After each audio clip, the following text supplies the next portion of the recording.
اس کے ہر سیمسٹر بعد آپ کو 70,000 80,000 روپے دینا پڑتا ہے, تو وہ میں وہاں سے اتنا تو کماتا نہیں تھا. پھر ٹے بال سے مجھے اتنے پیسے مل جاتے تھے کہ میں اپنی ایزیلی 6 منتھ کی جو سیمسٹر کی فیس ہے وہ میں نکال لیتا تھا. جو آپ کے جو ایز اے پروفیشنل جو پاکستان میں ٹے بال کھیلتے لڑکے وہ اتنے ایزیلی پیسے کما لیتے ہیں کہ وہ 2 لاکھ 2.5 لاکھ روپے اپنا بچا لیتے مہینے کا. تو وہ اتنے پیسے میرے پاس بہت انف ہوتے تھے کہ میں جس میں اپنے گھر امی کو بھی دے دیتا تھا. ابو کو نہیں پتا تھا کہ میں ٹے بال کے پیسے اتنے کماتا ہوں, میں نے کسی کو نہیں بتایا کہ میرے پیسے کماتا ہوں, بٹ یہ کہ ان کو یہ امی کو ضرورت پڑتی تو امی کو میں دے دیتا تھا. باقی میں اپنے سنبھال کے رکھتا تھا کہ یار کہیں انویسٹ کر لوں گا, وہ بھی سوچ مائنڈ میں تھی کہ یار انویسٹمنٹ کروں گا, کیونکہ امی کا ایک ڈریم تھا کہ گھر بنے ہمارا, پورے پاکستان میں جا کے کھیلنا. ڈفرینٹ ہر بندہ مجھے بلاتا, گاڑی میرے گھر کے نیچے کھڑی ہوئی ہے, لوگ آتے یہ پکچریں کھنچوانا, پھر وہ ہر آپ بات جو منہ سے نکالتے وہ پوری کرنے کی کوشش کرتے تھے, جو بھی آپ کو اسپانسر بلاتے تھے. تو وہ ایک نشہ چڑھ چکا تھا دماغ میں کہ یار یہ ڈفرینٹ ہے. بٹ مجھے ایک پتا تھا, ریئلٹی کا مجھے پتا تھا کہ اس کا اینڈ ہے اور اس کا کوئی اتنا فائدہ نہیں ہے. اس چیز کا مجھے 100% پتا تھا, کیونکہ جتنے بھی پلیئر جو ٹیپ بال کے گزرے ہوئے سب کو میں جانتا تھا, بٹ وہ آج کہاں پر ہیں, کس طرح وہ مشکل میں جیتے ہیں لائف, وہ مجھے پتا ہے. تو مجھے اس چیز کا آئیڈیا تھا, بٹ میں اس ٹائم کوشش یہ کر رہا تھا کہ میں کسی جگہ نوکری پکڑ لوں کہ اپنی فیملی کو سپورٹ کر سکوں, ایک پکا پرماننٹ کسی جگہ سیٹ ہو جاؤں, اور پھر میں اپنی فیملی کے لیے جتنا سپورٹ کر سکوں اس کو. وہ میرے مائنڈ میں چیزیں تھیں. میری ممی نہ ابو کسی کو بھی نہیں پتا تھا کہ میں یار ٹرائل دینے جا رہا ہوں. بس صبح اٹھا, ناشتہ بھی نہیں کیا, بس بیگ اٹھایا, شوز پہنے, اسپیکس بھی نہیں تھے, جو جس میں ٹیپ بال میں جو بالنگ کرتا تھا گرپرز میں, بس وہی اٹھائے اور وہ اس پہ چل پڑا. پھر جب وہاں پہ پہنچے تو 11 ساڑھے 11 کے راؤنڈ اباؤٹ اتنے کوئی بج چکے تھے. تو اس ٹائم جو گیٹس وغیرہ بند کر دیے, وہ ہمیں کہنے لگے کہ بھائی ٹائم ختم ہو چکا ہے, اب آپ اندر انٹر نہیں ہو سکتے, اندر بہت زیادہ بچہ چلا چکے ہیں. تو پھر ہم نے کہا یار اتنی دور سے آئے ہوئے تو کہیں راستہ نکالتے ہیں. ہم نے بھی دیکھا تو ایک گیٹ چھوٹا سا لگا ہوا تھا, وہاں پہ ایک چھوٹا سا تلا لگا تھا, تو اس کو ہم نے جو جھٹکے مارے اور وہ ٹوٹ گیا. پھر وہاں سے ہم سارے انٹر ہو گئے اندر. تو جب انٹر کیا تو اندر بہت زیادہ بچہ تھا, واقعی بہت زیادہ بچہ تھا, کہ ان کو دیکھا جو میرے ساتھ آئے ہوئے تھے لڑکے, وہ اپنی ہوپ چھوڑ چکے تھے, یار اتنے زیادہ بچے ہیں اور ہم کہاں سلیکٹ ہوں گے. میں نے کہا اب تم لے کے آئے ہوئے ہو نا, اب جانا نہیں ہے یہاں سے.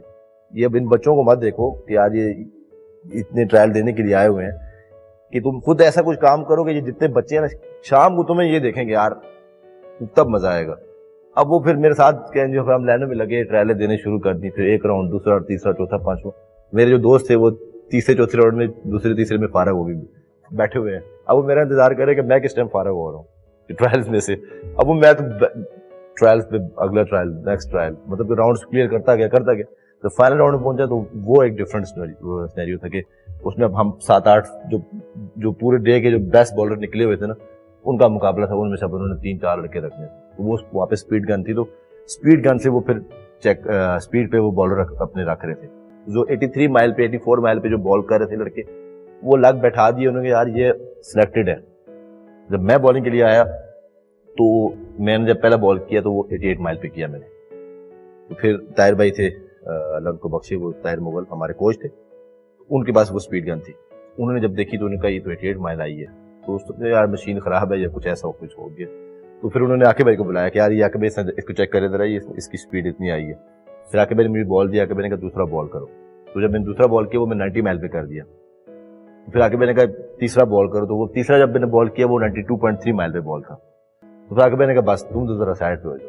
ابھی بھی یاد ہے گجرانوالہ ہمارے ٹرائلز تھے, تو مجھے آواز آئی طاہر مغل, انفارچونیٹلی وہ اب اس دنیا میں نہیں رہے, وہ ہمارے کوچ تھے, تو ان کے پاس اسپیڈ گن تھی. تو انہوں نے مجھے آواز دیا کہ بھائی ادھر آئے. تو میں گیا, کہتا کیا, اس نے مجھے دکھایا اسپیڈ گن پہ 92 پوائنٹ سم تھنگ. میں خوش, یہ کون ہے؟ جب آپ کو ایک را ٹیلنٹ ملے جو کہ 92 مائلز پہ بال کر رہا ہے, وہ مومنٹ تھا. میں نے کہا چلو جی مقصد حل ہو گیا پوری خواری میں. گجرانوالہ سے پاکستان واپس اسلام آباد جا رہا تھا, تو آپ میرے سمجھے کہ میری فون میرے پاس میٹرولا کا موبائل تھا, پتہ نہیں کون سا موبائل تھا, وہ فل چارج تھا. بٹ مجھے اتنی کالیں آئیں کہ فلاں جرنلسٹ کی کال, فلاں جرنلسٹ کی کال. تو وہ اتنی کالیں پک کر کے وہ میری بیٹری لو ہوگی گھر جاتے ہوئے. تو مجھے یار میں نے کہا یار یہ پتہ نہیں کیا ہو گیا, میں نے کیا کر دیا جیسا کہ مجھے لوگ یہ سب دیکھ رہے ہیں. تو وہ پھر اس سے ایک مجھے فیل ہوا کہ یار ایک اپرچونٹی مل رہی ہے, اس کو جانے نہیں دینا. تو اسی لیے پھر میں ٹیپ بال چھوڑی.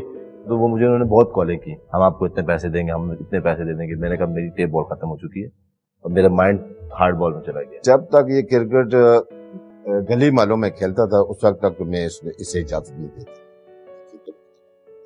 جب یہ لاہور قلندر کے ٹرائل سے واپس آیا تو یہ اس کا نام جب آیا میڈیا کے اوپر تو اس کے بعد میں نے کہا اب تمہاری زندگی کرکٹ شروع ہوگی, اب تم کھیلو جتنا پیسہ. ٹیپ بال سے شفٹ کرنا ہارڈ بال, یہ بہت بڑا چیلنج ہے, کیونکہ شروع میں جب اسے لائے تو بال ہیوی ہوتا ہے نا, وہ کر کے ایک تو اس کے ایلبو یہاں درد, دوسری بیک پہ اسٹفنس, کیونکہ وہ ایک لائٹ بال ہے اور وہ زیادہ تر آپ اس کو بس آگے فلر لینتھ پہ آپ تھرو کرتے ہیں نا, اس میں آپ نے رسٹ مارنی ہے جس سے آپ کی بیک بینڈ ہوتی ہے, بہت زیادہ پریشر آتا ہے.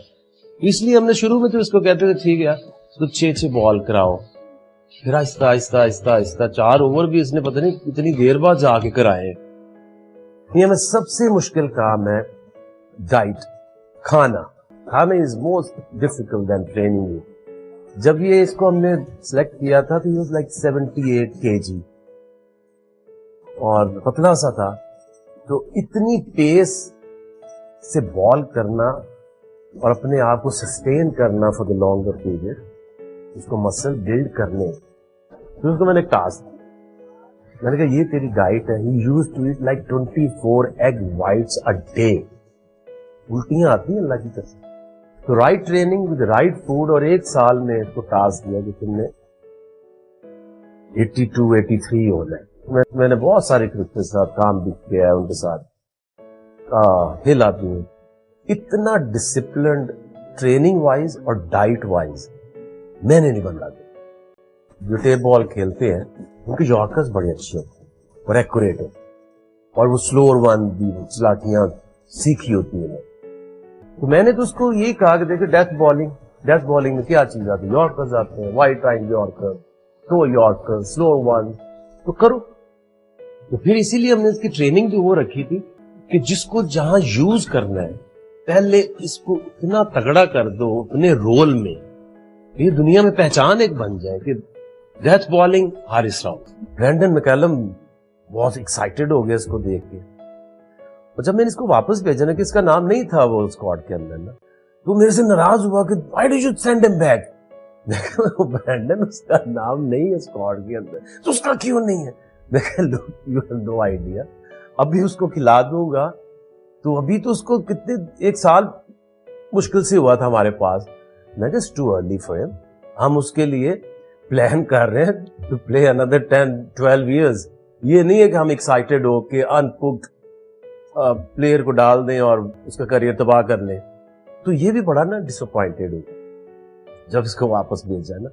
جو بچہ ہے کھیلنا چاہتا تھا, لیکن مجھے یہ پتا تھا کہ جلدی کرنی کیوں ہے, 1 سال اور اسے دیں گے, اور جب یہ آئے تو پھر لگے کہ کوئی بندہ ٹرینڈ ہو کے گراؤنڈ کے اندر آیا. جو اس کے پیچھے جو اسٹرگل تھی نا بیسیکلی وہ مجھے یاد آ رہی تھی یار, کہ کیونکہ وہ جو میں اسٹرگل کی ہوئی ہے, جو میں نے وہ ہارڈ ورک کیا ہے اس کام کے لیے, اس اسٹیج پہ پہنچنے کے لیے, میں نے کبھی اتنا کوئی دیکھا نہیں ہوتا کہ یار جیسا ہر بندہ مجھے اپریشیٹ کر رہا ہو اتنے بڑے کراؤڈ میں آ کے کھیلنا. تو وہ مجھے اس سینس میں بہت ایموشنل ہو چکا تھا. فاسٹسٹ یہ نہیں ہوتا کہ آپ نے 1 بال کر دی 155 پہ. ایوریج سپیڈ تو اس سے زیادہ کسی کی بھی آج تک نہیں میرا خیال ہوگی. لوگ بیچ میں سلو بھی کر دیتے ہیں, لیکن یہ تو ایک پیس سے, ایک انرجی سے, اس سے زیادہ energetic bowler I haven't seen. میں جب ایگریشن نہ شو کروں تو میں فوکس نہیں ہو سکتا, جو میرا مائنڈ ہے وہ گراؤنڈ میں نہیں ہوتا. اگر میں بال کوئی مجھے چوکا پڑا ہے یا چھکا پڑا ہے تو میں وکٹ لیتا ہوں, تو وہ اس کا ایگریشن شو کرنا بنتا ہے میرا. اگر میں وہ نہیں کرتا تو اس کے مینس کہ میں آگے خالی انجوائے کر رہا ہوں, فوکس کے ساتھ کوئی کام نہیں کر رہا. نیٹ بالر تھا انڈین ٹیم کا نا, تو جب میں کوہلی کی جب میں بال کر رہا تھا نا, تو مجھے یہ فیل ہو رہا تھا یار اس بندے کو یہ پتا ہے کہ یار میں کھیل رہا ہوں تو میرے بال کہاں پہ ہٹ کر رہا ہے. اس کو یہ پتا تھا کہ یار میں یہ مارا ہے, میرے بلے کی اس جگہ ہٹ ہوا ہے. اس کا اتنا فوکس تھا. وہ نیٹ کے اندر بھی ایسے ایگریشن سے کھیل رہا ہے مجھے کہ لائک میرا اس کے ساتھ میچ لگا, حالانکہ میں نیٹ بالر. جتنا اس کے پاس وہ کنٹرول دیکھا نا تو میں نے کہا یار یہ some thing different international cricket میں ان کا نام کیوں ہے, اسی وجہ سے ہے. پھر میں ڈیل اسٹین کو دیکھتا تھا, تو ڈیل اسٹین کا جو وکٹ لینے کے بعد جو ایگریشن ہوتا تھا, بیسیکلی اس نے مجھے کافی وہ کیا ہے اس ایگریشن میں لے کے آنے کے لیے, کیونکہ میں اس کو دیکھتا تھا وہ جس طرح ایگریشن شو کرتا تھا تو مجھے بڑا پسند تھا اس طرح, اسی لیے وہ میرا آئیڈیل ہے. میرے لیے تو کبھی ایسا سوچا تو نہیں تھا کہ پاکستان کے لیے کھیلوں گا یا اتنا